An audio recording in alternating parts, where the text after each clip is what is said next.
graph the solution set to 3 is less than or equal to x, which is less than 5, and express it in interval notation.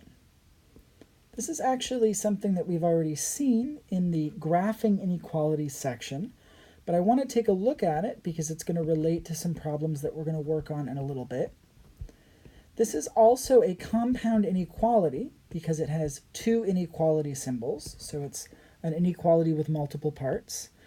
This is actually called a double inequality when we've got three different parts separated by two inequality signs. This is a double inequality. We're going to talk about solving double inequalities in the next problem, but for this one I just want to talk about graphing. This one is actually already solved because x is by itself in the middle. We know that x has to be less than 5, but it also has to be greater than or equal to 3. So effectively it has to be between 3 and 5, which means that we're going to shade the part of the number line between 3 and 5. Now, because x is allowed to equal 3, that means we're going to have a closed circle on the 3. And because x is not allowed to equal 5, we're going to have an open circle there.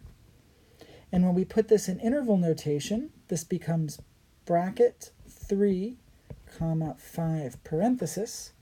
And so this is our graph and our interval notation. These are our final answers.